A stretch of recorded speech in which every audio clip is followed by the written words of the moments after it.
Baik, Assalamualaikum warahmatullahi wabarakatuh. Alhamdulillah, hari ini kita bisa bertemu kembali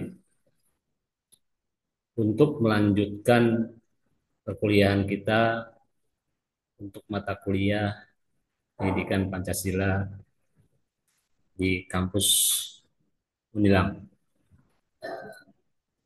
Hari ini kita masuk ke pertemuan kedua untuk mata kuliah Pendidikan Pancasila di semester 1. Sudah menjadi ciri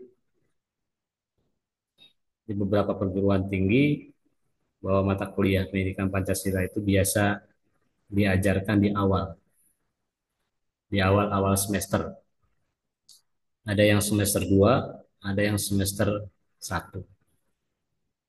Termasuk di kampus Unilam ini ada di semester 1. Hari ini kita masuk di pertemuan kedua. Setelah minggu kemarin kita sudah eh, kuliah secara offline di kampus. Untuk pertemuan kedua ini kita laksanakan secara online. Tentunya ini tidak mengurangi muatan materi yang seharusnya disampaikan oleh dosen kepada mahasiswa. Hanya perbedaannya adalah media yang digunakan. Pada pertemuan pertama kemarin sudah saya sampaikan tentang mekanisme perkuliahan yang kita akan laksanakan selama 1 semester ke depan. Kurang lebih ada 16 kali pertemuan. Itu dikurangi UAS dan UTS. Jadi normalnya itu mungkin hanya ada 14 kali pertemuan. Tapi ini sudah cukup untuk mengantarkan mata kuliah ini menyampaikan sub-sub materi yang harus disampaikan oleh dosen kepada mahasiswa. Dan yang menjadi uh, kelebihan lagi untuk mata kuliah ini, dosen mungkin akan lebih mudah untuk uh, menyampaikan materinya. Karena seperti yang sudah saya sampaikan di pertemuan awal, mata kuliah ini bukan mata kuliah yang baru buat mahasiswa. Jadi para mahasiswa ini juga sudah pernah mengenyam pendidikan dasar dan juga menengah, di mana di dalamnya ada materi tentang Pancasila. Jadi bukan sesuatu hal yang baru. Tapi tentunya ini akan ada perbedaan ketika saudara-saudara di pendidikan-pendidikan tingkat menengah itu diajarkan hanya untuk menghafal, mengetahui, tapi untuk di perguruan tinggi ini dituntut untuk bagaimana bisa menanamkannya dalam kehidupan sesuai dengan bidang profesinya masing-masing yang dijalani. Karena di perguruan tinggi ini ya saudara-saudara disiapkan untuk menjadi seorang profesional di bidang keilmuannya masing-masing. Nanti ketika saudara-saudara terjun ke masyarakat, bergulat dengan keahliannya, disiplin ilmunya, betul-betul dia uh, menjadikan Pancasila ini sebagai pegangan untuk menjalani kehidupan berbangsa dan bernegara sebagai profesional. Karena Tentunya fungsi dari atau tujuan dari pendidikan nasional ini salah satunya adalah bagaimana perkembangan potensi mahasiswa ini menjadi manusia yang beriman dan bertakwa, menjadi manusia yang berakhlak mulia, bukan hanya sekedar menguasai di bidang keilmuannya, tapi dia juga mempunyai akhlak yang mulia. Selain dia berilmu, selain dia kompeten dalam keahlian. Karena di Indonesia ini kalau kita lihat bukan eh, kekurangan tenaga ahli, banyak tenaga ahli. Tapi mungkin ada sebagian yang hanya ahli di bidang keilmuan, tapi kurang dalam takwa, kurang dalam hal berakhlak mulia.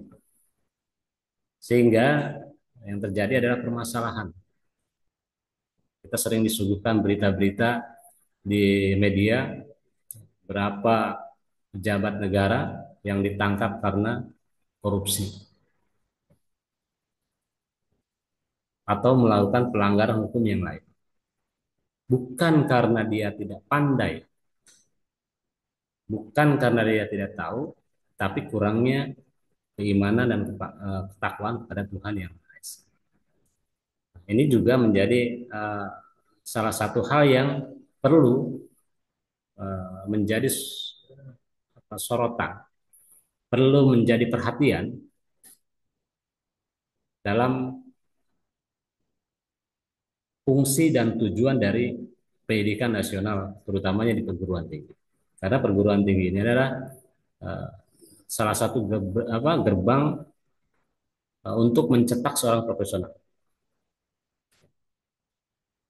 untuk bagaimana profesional profesional yang dihasilkan, ahli-ahli yang dihasilkan, lulusan-lulusan yang dihasilkan itu mampu untuk berpartisipasi dalam hal pembangunan di Indonesia. Tentunya ilmu pengetahuan yang dijalankannya pun itu harus sesuai dengan nilai-nilai Pancasila. Nilai-nilai Pancasila yang dimaksud ini adalah sila-sila yang ada dalam Pancasila. Nah, sebagaimana kita ketahui dan sudah saudara-saudara pahami, sudah saudara-saudara hafal sila-sila yang ada dalam Pancasila tersebut, kalau kita perhatikan lebih kepada bagaimana eh, mencetak generasi yang berakhlak mulia, ya, sesuai dengan nilai-nilai agama dan juga menjunjung nilai-nilai budaya. Karena nilai-nilai dasar tersebut itu menjadi pandangan hidup bagi warga negara dalam menjalani kehidupan di masyarakat. Nah, saudara-saudara nanti ketika terjun ke masyarakat, tentunya selain dibekali dengan ilmu pengetahuan, juga dibekali dengan akhlak yang mulia. Harapannya. Makanya nilai-nilai tersebut itu dapat memantapkan kepribadiannya sebagai warga negara yang bersendikan Pancasila. Kalau bicara bersendikan Pancasila berarti harus berdasarkan sila-sila yang ada dalam Pancasila. Ini kita bicara dalam konteks berbangsa dan bernegara. Kita ambil contoh sila yang pertama, ketuhanan yang Maha Esa. Sebagaimana kita ketahui bahwa bangsa Indonesia ini bangsa yang percaya kepada Tuhan yang Maha Esa. Bangsa yang mayoritas penduduknya dia percaya kepada Tuhan. Dia percaya kepada ajaran Tuhan. Dia tidak akan melakukan satu perbuatan yang menyimpang dari ajaran agamanya.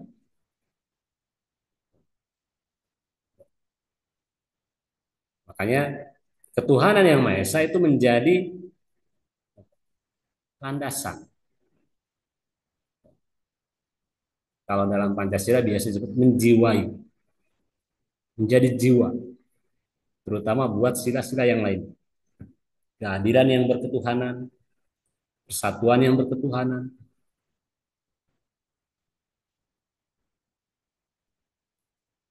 jadi kemanusiaan yang berketuhanan. Makanya katakan sila pertama itu menjiwai sila kedua, ketiga, keempat, dan kelima. Sila kedua itu dijiwai oleh sila pertama.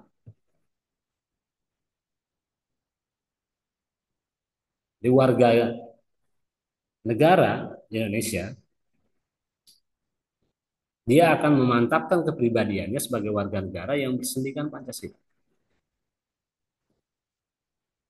Maka untuk menumbuhkan kesadaran sikap dan perilaku yang bersendikan nilai-nilai Pancasila tersebut, maka perlu adanya uh, transformasi, perlu adanya upaya untuk memahamkan.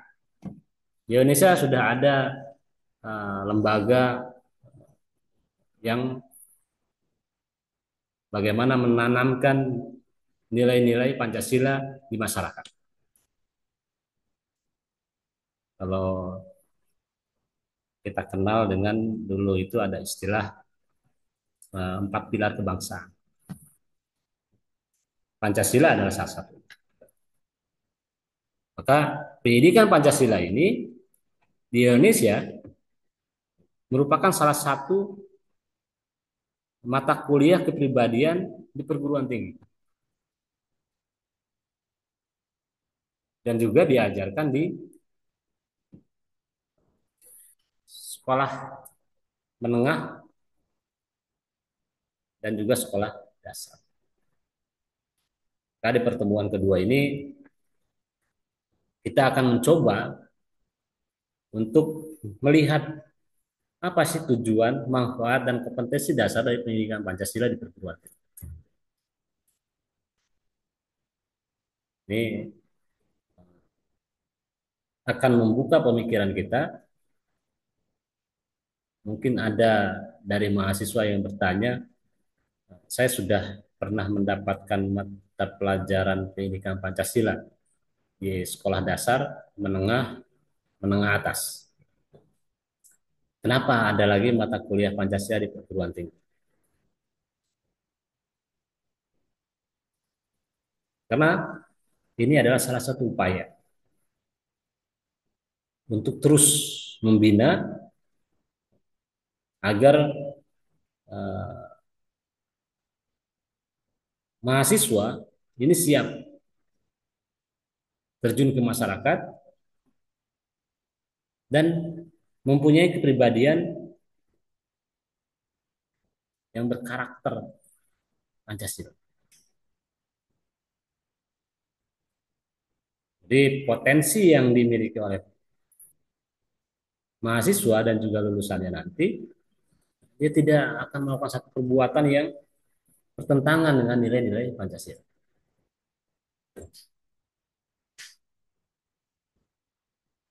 Ini yang menjawab pertanyaan kenapa harus ada lagi pendidikan Pancasila di perguruan tinggi. Landasan yuridisnya adalah Undang-Undang Nomor 12 Tahun 2012 yang menyatakan bahwa kurikulum pendidikan tinggi wajib memuat mata kuliah pendidikan agama, pendidikan Pancasila, pendidikan kewarganegaraan, dan juga bahasa Indonesia. Pendidikan Pancasila ini menjadi salah satu pendidikan yang wajib ada di perguruan tinggi, dimuat dalam kurikulum perguruan tinggi. Dimanapun saudara-saudara kuliah, selama itu ada di Indonesia, tentunya akan ada lagi mata kuliah yang wajib diberikan oleh perguruan tinggi tersebut. Hal ini menunjukkan bahwa negara berkehendak agar pendidikan Pancasila ini dilaksanakan dan wajib dimuat dalam kurikulum perguruan tinggi sebagai mata kuliah yang berdiri sendiri.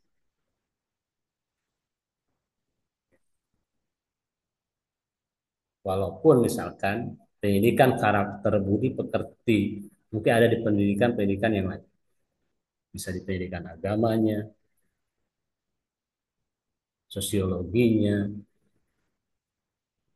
tapi khusus untuk Pancasila ini dia menjadi salah satu mata kuliah yang wajib diajarkan di perguruan tinggi.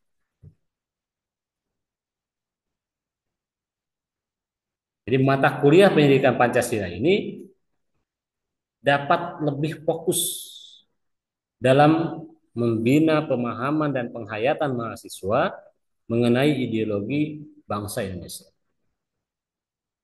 Artinya, pendidikan Pancasila ini diharapkan menjadi ruh untuk membentuk jati diri mahasiswa dalam mengembangkan jiwa profesionalitasnya sesuai dengan bidang studi masing-masing. Saudara-saudara ini semua calon profesional. Profesional di bidangnya masing-masing.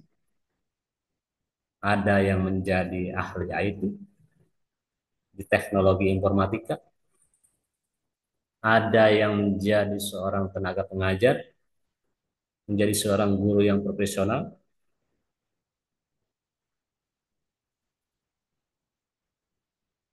ada juga yang menjadi tenaga kesehatan, ahli ekonomi, semua profesionalitas yang sudah saudara miliki.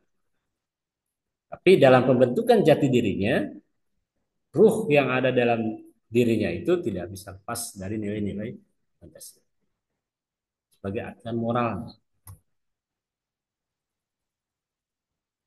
ilmu pengetahuan teknologi. Itu saudara-saudara harus kuasai. Tapi itu tidak cukup. Harus ada pembimbingnya, nilai moralitas yang saudara-saudara harus bawa. Sehingga apa yang saudara miliki kemampuannya itu tidak merugikan orang lain. Justru membawa manfaat buat orang lain. Bukan hanya untuk kepentingan diri sendiri, tapi ada kewajiban kita juga sebagai bagian dari bangsa dan negara ini. Atau misalkan tidak ada batasan moral. Ketika seseorang tidak ada batasan moral, baik buruk itu saudara abaikan. Yang penting apa yang saudara mampu untuk lakukan di bidang keilmuannya saudara lakukan. Itu justru nantinya akan bahkan membawa dampak yang tidak baik buat masyarakat. Contoh misalkan kita menjadi ahli IT di era digital seperti sekarang, semua ilmu pengetahuan teknologi ini terus berkembang. Berbagai macam penemuan itu ditemukan. Apa batas? Kalau tidak ada batasan moral yang paling mendekati oleh kita, yang kita pahami mungkin dari ajaran agamanya masing-masing. Maka itu tidak akan membawa manfaat buat orang lain, bahkan membawa madarat. Dia ahli dalam bidang internet, misalnya. Dia bisa membuat aplikasi. Aplikasi tersebut ternyata memuat satu hal yang bertentangan dengan nilai-nilai moral. Nah, itu akan membawa dampak yang buruk buat masyarakat. Atau keahlian dia salah gunakan untuk melakukan satu tindakan kriminal, melakukan satu proses pencurian. Mencuri bukan secara langsung, tapi menggunakan teknologi informatika berbasis internet. Pencurian data, dari data pencurian dana,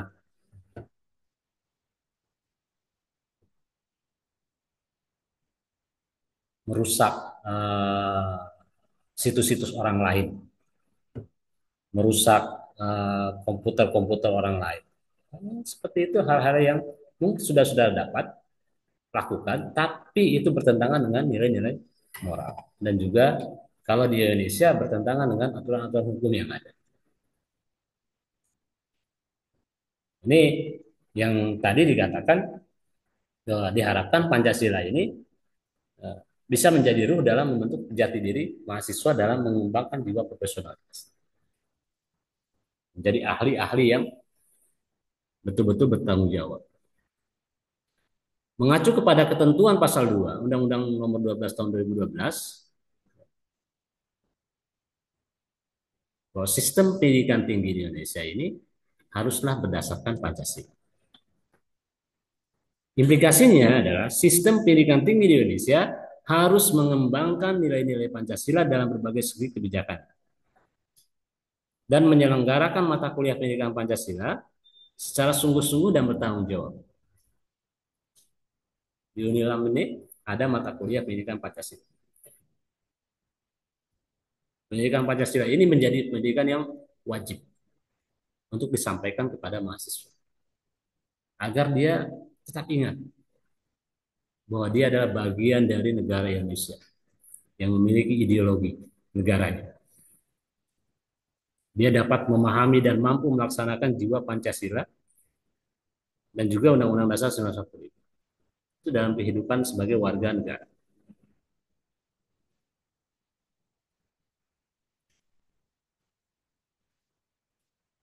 Terus diharapkan juga dia mampu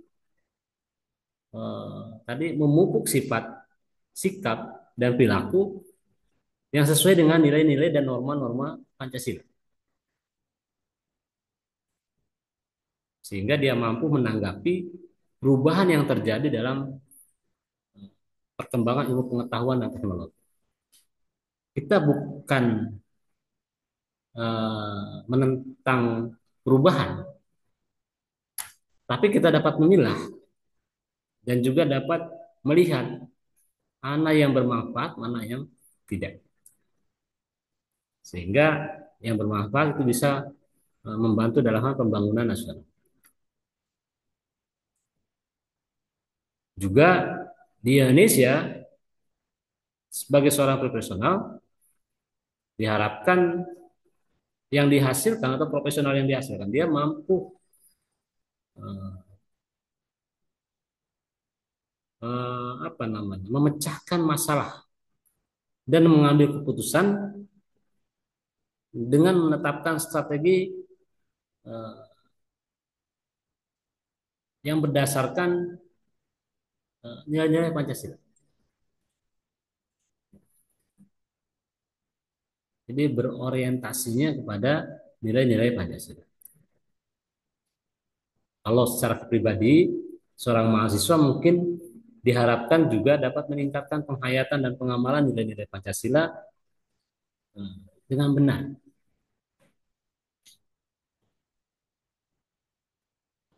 Apa sih nilai-nilai Pancasila itu? Nilai yang ada dalam sila-sila Pancasila. Nilai ketuhanannya, nilai kemanusiaannya, nilai persatuannya. Dan yang paling eh, bisa lagi dalam hal penyelenggaraan pendidikan Pancasila ini diharapkan nanti mahasiswa ini dia tetap memiliki kesetiaan dan rasa cinta terhadap tanah air. Kebanggaan sebagai warga negara. Jadi, banggalah menjadi warga negara Indonesia dengan ideologi Pancasila. Kita bicara sebagai warga negara Indonesia. Kepribadian Pancasila yang paling bisa kita resapi adalah eh, bahwa seorang Pancasilais dia pasti menjadi pribadi yang beriman dan bertakwa kepada Tuhan Yang Maha Esa. Itu yang paling mudah. Kalau menjadi mahasiswa yang beriman dan bertakwa kepada Tuhan Yang Maha Esa. Nanti implementasinya beriman dan bertakwa ini sesuai dengan keyakinannya masing-masing. Dalam kehidupan eh, di masyarakatnya, dia akan memiliki budi pekerti yang luhur. Selain daripada mampu mengikuti perkembangan ilmu pengetahuan dan teknologi. Itu eh, karakter yang diinginkan. Adapun yang menjadi landasan pendidikan Pancasila ini bisa kita lihat, mungkin dilihat dari beberapa sudut pandang. Jadi Pancasila ditinjau dari landasan historisnya. Kita lihat secara historis. Bangsa Indonesia ini bangsa yang terbentuk melalui proses yang cukup panjang. Sejak kerajaan. Nah, saudara-saudara mungkin yang pernah belajar sejarah, ada berbagai macam kerajaan yang pernah ada di Indonesia. Ada kerajaan Kutai, Sriwijaya, Majapahit, sampai dengan datangnya bangsa lain yang menjajah Indonesia. Selama ratusan tahun, bangsa Indonesia ini berjuang menentukan jati dirinya.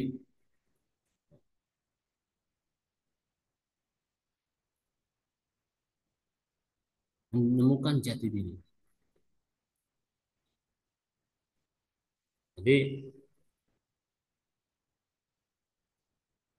Pancasila ini menjadi titik kulminasinya. Kenapa? Kesadaran untuk membentuk suatu bangsa dengan memiliki satu ideologi yang menjadi ideologi negara.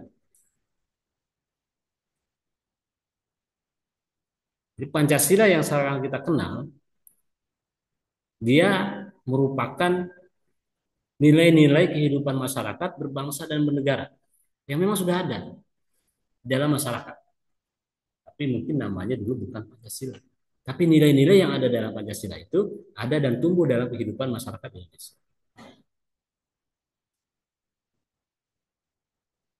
Baru ketika ada kesadaran berbangsa dan bernegara, kita ingin mendirikan sebuah negara, maka yang pertama dicari adalah landasan berdirinya negara sebagai dasar negara. Makanya para pendiri negara yang mereka buat adalah dasar berdirinya negara. Rumusan tentang dasar negaranya. Yang kemudian kita kenal sebagai ideologi negara. Ideologi Pancasila ini bukan kita ambil dari ideologi negara lain.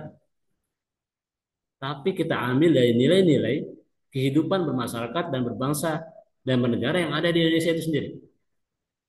Kita tidak mengambil komunis sebagai ideologinya, kita tidak mengambil eh, kapitalis sebagai ideologinya. Yang pada masa itu tahun 45 saling menanamkan pengaruhnya, tapi kita menentukan ideologinya sendiri yang diambil dari nilai-nilai yang ada dalam kehidupan masyarakat Indonesia itu.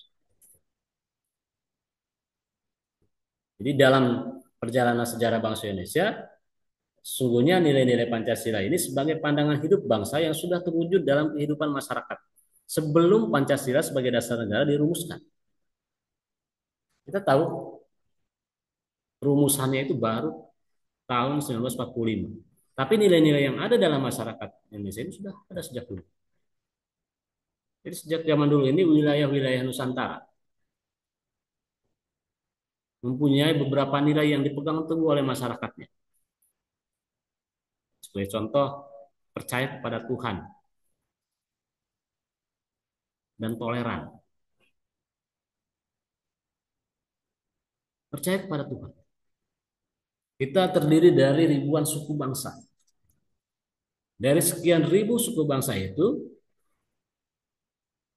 Semuanya rata-rata percaya kepada Tuhan. Baik itu dalam bentuk animisme, dinamisme, sebelum datangnya agama yang kita kenal sekarang di Indonesia.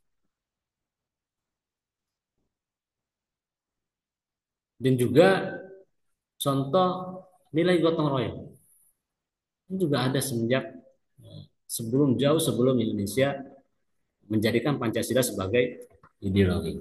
Sudah ada dalam kehidupan masyarakat di wilayah Nusantara ini. Kebersamaan. Mungkin dalam buku-buku sejarah saudara-saudara bisa lihat bagaimana rasa kebersamaan di antara setiap suku bangsa yang ada di Indonesia. Ketika ingin memulai, membuat sesuatu, menentukan sesuatu, mereka melakukan itu secara gotong royong. Nilai musyawarah. Nilai musyawarah ini juga ada dalam nilai-nilai masyarakat Indonesia. Ada solidaritas dan juga kawanan sosial yang tinggi di masyarakat dan sebagainya. Dan nilai-nilai itu menjadi inspirasi para pendiri negara untuk memformulasikan dasar negara apa nih yang cocok untuk Indonesia. Selain daripada melihat perkembangan dunia, tidak mengabaikan perkembangan, tapi dia mengambil nilai-nilai yang tumbuh dari masyarakat. Agar apa? Agar mudah untuk ditransformasikan kepada masyarakat Indonesia. Bukan sesuatu hal yang baru dibawa untuk disosialisasikan ke masyarakat, tapi sesuatu hal yang ada dalam masyarakat Indonesia itu sendiri. Jadi mudah ketika kita menyampaikannya kepada masyarakat. Karena bukan sesuatu hal yang baru. Baru nanti pada tanggal 18 Agustusnya, dalam pembukaan Undang-Undang 45, tercantumlah 5 dasar negara yang kita kenal sekarang, yang kita sebut dengan Pancasila. Meskipun istilah Pancasila ini sendiri tidak tercantum dalam Undang-Undang Dasar 1945. Tapi sila-silanya ada dalam pembukaan Undang-Undang Dasar. Kalau saudara mencari Pancasila itu adanya di mana, secara yuridis ada dalam pembukaan Undang-Undang Dasar 1945. Makanya kita sudah beberapa kali melakukan amandemen terhadap Undang-Undang Dasar 45, kita tidak pernah mengganti pembukaannya.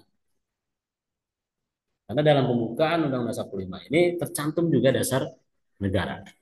Tercantum juga tujuan negara. Kita pernah mengalami beberapa kali pergantian undang-undang, konstitusi.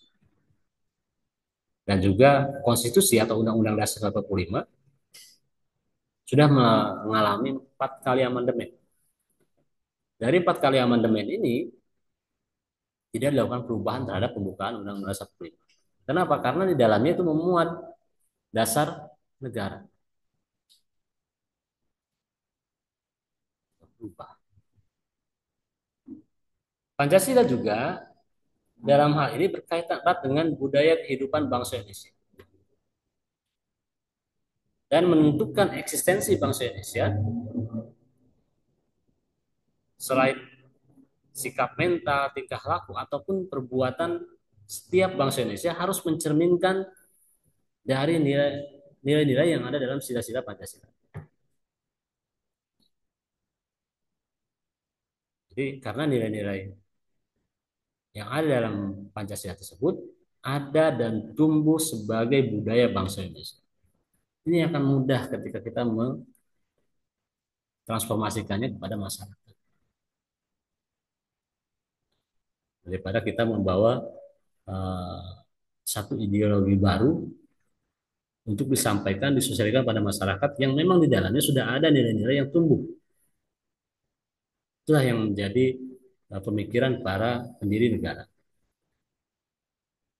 Para pendiri bangsa Indonesia ini, dia memikirkan dasar negara apa yang sekiranya dapat mempersatukan bangsa Indonesia ini dan dapat diterima dengan baik oleh seluruh masyarakat Indonesia. Itu berdasarkan pada nilai-nilai yang ada dan tumbuh di masyarakat Indonesia itu.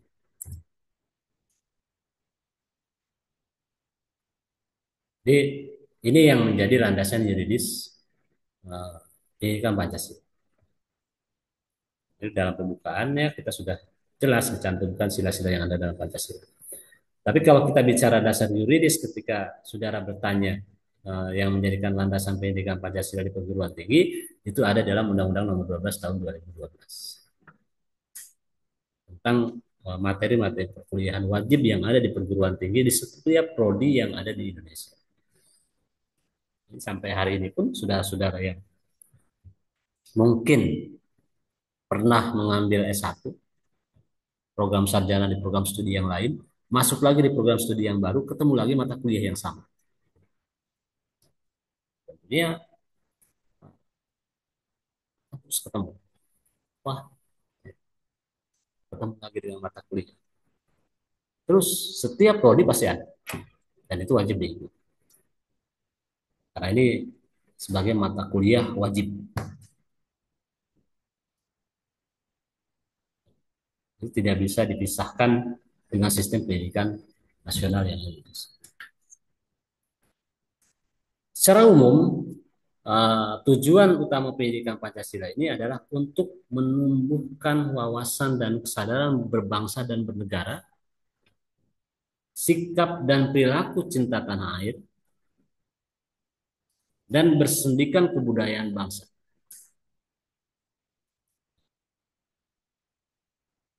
Juga untuk menumbuhkan wawasan Nusantara, serta ketahanan nasional dalam diri para mahasiswa. Mahasiswa ini kan calon sarjana. Perlu ditumbuhkan kembali sikap cinta tanah airnya. Perlu juga para calon mahasiswa atau calon sarjana ini dia mengetahui tentang wawasan Nusantaranya. Kita ini merupakan satu kesatuan dalam bentuk negara. Bukan hanya di tempat kita berada sekarang, tapi kita bicara Indonesia. Pancasila ini sebagai identitas nasional bangsa kita. Sehingga tujuan dari pendidikan nasional ini akan sejalan. Kita tahu bahwa tujuan pendidikan nasional ini untuk meningkatkan manusia yang berkualitas, memiliki ilmu iman dan takwa, berbudi pekerti luhur, terampil, mempunyai kepribadian, dia mandiri, maju, mempunyai etos kerja, mempunyai jiwa yang patriotik, mempertebal rasa cinta terhadap tanah air. Terus sekarang Pancasila ini mengajarkan kepada kita bahwa kita ini adalah bagian dari satu negara Indonesia, cinta terhadap tanah air. Jangan sampai nanti, misalkan sudah menjadi ahli, menjadi profesional, ketika negaranya sedang membutuhkan, dia malah menghindar, tidak membantu negaranya. Padahal keilmuan dia dibutuhkan di Indonesia. Karena tidak ada rasa cinta terhadap tanah air. Bahkan mungkin kita lebih bangga membanggakan negara lain daripada bangsa sendiri. Itu yang paling, wah Indonesia nggak ada apa-apanya dibandingkan dengan. Yang harusnya yang kita lakukan adalah bagaimana Indonesia bisa bersaing dengan negara-negara lain. Terutama dalam pengembangan ilmu pengetahuan dan teknologi.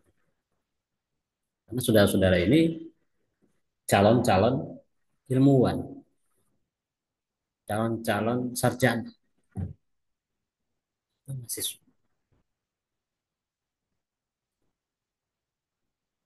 Makanya rasa cinta tanah air juga mungkin bisa diwujudkan dalam sikap kita menghargai jasa para pahlawan dan juga berorientasi masa depan. Orientasi masa depan itu bukan untuk diri sendiri, tapi untuk bagaimana bangsa dan negara ini bisa lebih maju. Kenapa? Karena ada regenerasi. Saudara yang sekarang sedang menempuh pendidikan sarjana, disiapkan untuk menjadi seorang profesional dalam keilmuannya, itu nanti akan menggantikan generasi yang selanjutnya. Harus siap dengan segala tantangan yang ada, tanpa meninggalkan nilai kultur yang ada dalam negara tersebut.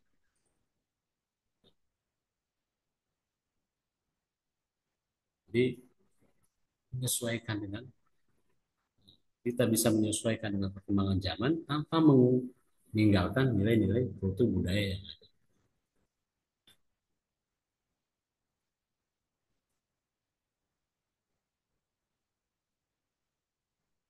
Ini kita sehingga nantinya diharapkan mata kuliah ini akan bermanfaat, bermanfaat buat para calon sarjana. Calon sarjana yang dihasilkannya itu adalah calon sarjana yang profesional dan bermoral. Tidak cukup profesional, tapi juga harus bermoral.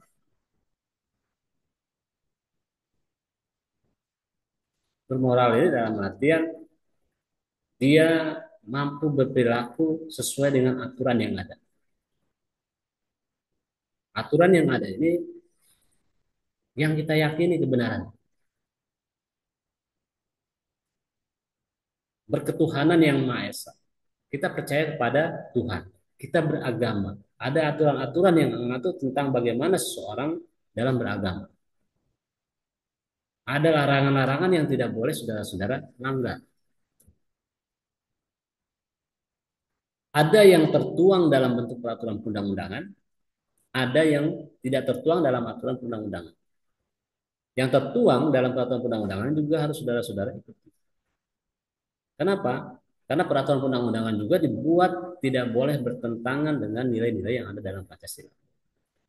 Undang-undang dibuat tidak boleh bertentangan dengan nilai ketuhanan, nilai kemanusiaan, nilai persatuan.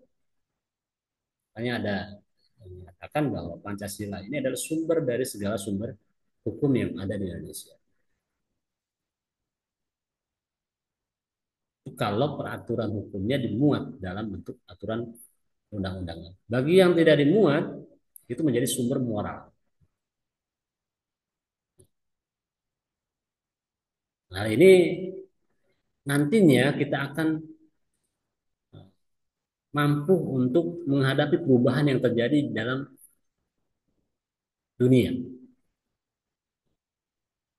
Menangkal implementasi budaya asing di tengah globalisasi, di tengah perkembangan ilmu pengetahuan dan teknologi. Jadi kita ini negara yang Pancasilais. Tentunya sikap dan perbuatan kita juga harus mencerminkan seseorang yang Pancasilais. Jangan sampai kita mengakui Pancasila sebagai dasar negaranya, landasan hidupnya, pandangan hidupnya, tapi apa yang kita lakukan bernilai kapitalis. Atau bahkan hmm, lebih kepada ideologi yang lain. Udah udah melenceng dari nilai-nilai Pancasila. Jadi kita lihat di pertemuan-pertemuan selanjutnya apa sih perbedaan antara ideologi Pancasila, komunis, kapitalis. Itu akan menjadi pemikiran buat kita terkait dengan sikap dan perbuatan apa yang harus dan tidak boleh kita lakukan.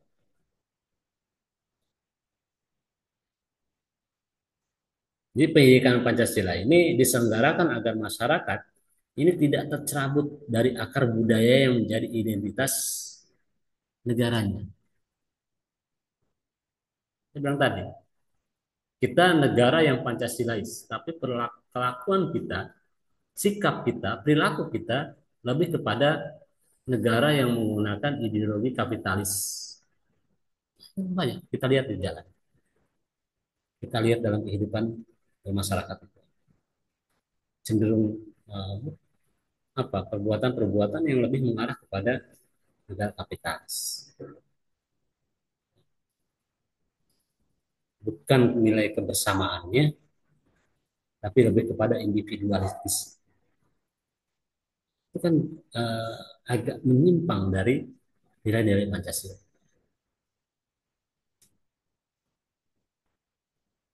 Jadi untuk memahami dan memperoleh pengetahuan tentang Pancasila, maka dibutuhkanlah upaya. Ya salah satunya ini dalam upaya pendidikan Pancasila. Jadi melalui pendidikan Pancasila ini, mahasiswa diharapkan mengembangkan potensi dirinya, berpikir rasional, serta peduli dalam menyelesaikan permasalahan bangsa dan negara berdasarkan nilai-nilai Pancasila. Serta diupayakan dia dapat mengaktualisasikan nilai-nilai tersebut dalam berbagai macam kehidupan, baik saat menjadi mahasiswa ataupun nanti setelah dia menyelesaikan studinya, mengabdikan diri di tengah-tengah masyarakat. Ini yang diharapkan. Jadi manfaat kita mempelajari pendidikan Pancasila atau mendapatkan pendidikan Pancasila. Isinya di sini kalau dalam pendidikan Pancasila ini bagaimana dia mengembangkan potensi akademik peserta didik, menyiapkan peserta didik untuk hidup dan berkehidupan dalam masyarakat, bangsa dan negara. Ini misi-misi. Ada misi psikopedagogisnya, ada misi psikososialnya, sosiokulturalnya, atau juga dalam mengkaji dan mengembangkan pendidikan Pancasilanya sebagai sebuah sistem pengetahuan.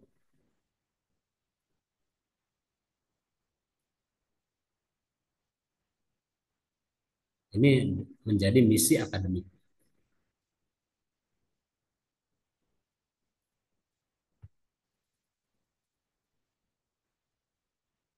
Ini kompetensi-kompetensi yang diharapkan.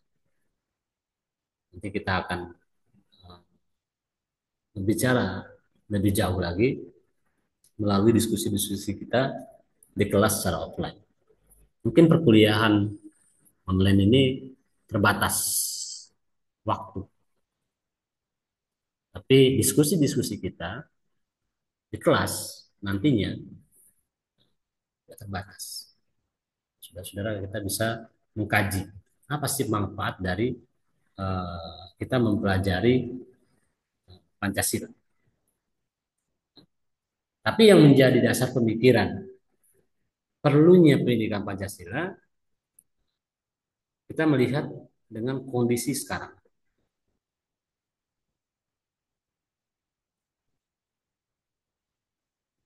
Bagaimana cara mempertahankan, menumbuhkan semangat kebangsaan. Ini utamanya.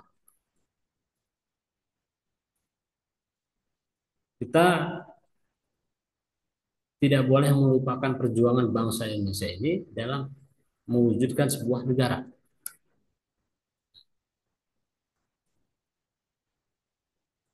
Jadi nilai-nilai perjuangan bangsa ini harus tetap menjadi penyemangat dalam diri kita sebagai warga negara Indonesia bahwa kita akan terus berjuang untuk negara.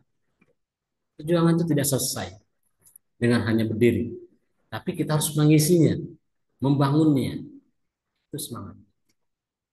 Jadi orientasi kita adalah pembangunan bangsa dan negara, bukan pembangunan hanya sebatas personal orang. Bagaimana uh, keahlian yang kita miliki dari bidang-bidang keilmuan yang kita kuasai sebagai profesional itu dapat bermanfaat buat bangsa dan negara, bukan hanya bermanfaat untuk dirinya sendiri. Terus yang kedua, ada pengaruh globalisasi, pengaruh negara maju, pengaruh kekuatan-kekuatan lembaga-lembaga internasional yang mungkin menimbulkan konflik kepentingan di kalangan bangsa Indonesia. Bagaimana pengaruh globalisasi ini juga sedikit banyak akan berpengaruh terhadap ideologi negara. Apakah kita akan ikut arus melupakan ideologi kita, atau kita mengikuti arus dengan berpegang pada ideologi yang kita punya?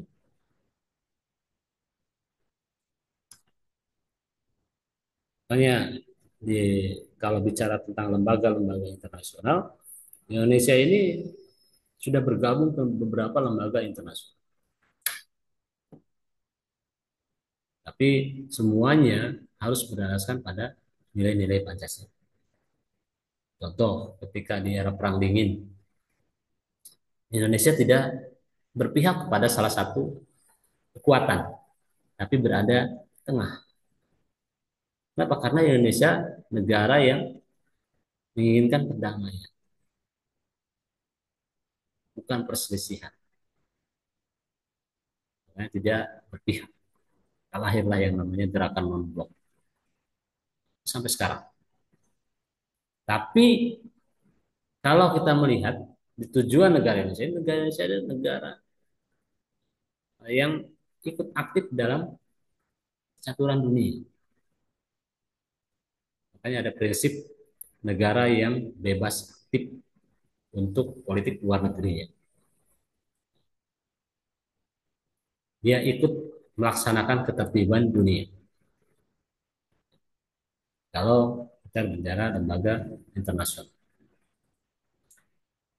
Ada juga dasar pemikiran perlunya pendidikan Pancasila ada pengaruh perkembangan ilmu pengetahuan dan teknologi.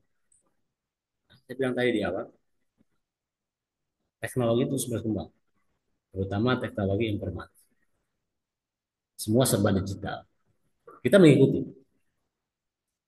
dalam perkembangan ilmu pengetahuan dan teknologi. Mungkin tidak manual. Salah satunya kuliah hari ini pun juga itu memanfaatkan perkembangan ilmu pengetahuan dan teknologi. Saudara yang sedang berposisi di mana, dia tetap bisa berkuliah, mendapatkan ilmu pengetahuan. Itu perkembangan ilmu pengetahuan dan teknologi. Ini dampak positif dari perkembangan ilmu pengetahuan dan teknologi.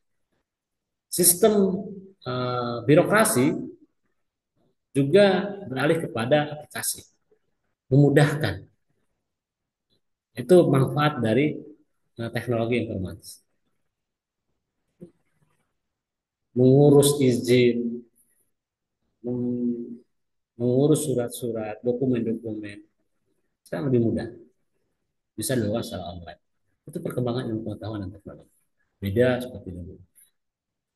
Tapi itu hal-hal yang positifnya yang bisa kita ambil. Tapi ada juga dampak-dampak negatifnya dari perkembangan ilmu pengetahuan dan teknologi.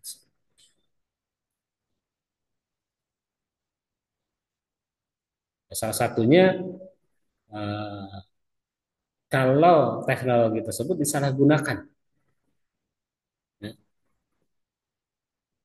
yang nantinya membuat aplikasi yang melanggar hukum, melanggar norma, melanggar adat istiadat, nilai-nilai yang ada dalam masyarakat Indonesia. Selain daripada tadi manfaat-manfaat uh, dari ilmu pengetahuan dan teknologi tersebut. Ada juga pengaruh dari isu-isu global, demokrasi, HAM, lingkungan. Ini sedikit banyak mempengaruhi kondisi nasional. Ini perlunya dasar pemikiran, perlunya pendidikan Pancasila. Dengan seseorang memahami dasar negaranya, maka diharapkan negara ini akan tetap utuh dan bertahan. Karena tujuan pendidikan yang negara sudah dipahami oleh. Ini beberapa hal yang menjadi dasar pemikiran perlunya pendidikan Pancasila di perguruan tinggi. Mungkin itu untuk pertemuan eh, yang kedua ini. Nanti eh, silahkan saudara-saudara buka kembali catatan-catatannya, referensi-referensi yang saudara-saudara punya dari buku-buku yang saudara miliki,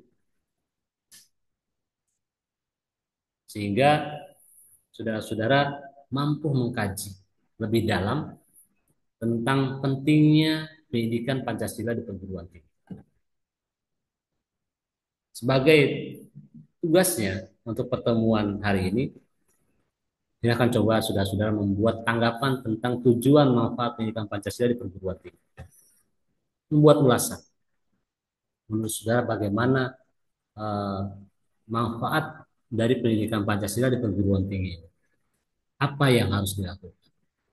Telah kritisnya bagaimana? Mungkin itu yang bisa saya sampaikan hari ini. Sampai ketemu lagi di pertemuan selanjutnya. Kita akan bicara tentang permasalahan-permasalahan terkait dengan Pancasila ini. Ada beberapa submateri yang bisa saudara-saudara nanti coba baca kembali. Kita diskusikan di pertemuan offline. Demikian, kurang lebihnya saya mohon maaf. Assalamualaikum warahmatullahi wabarakatuh.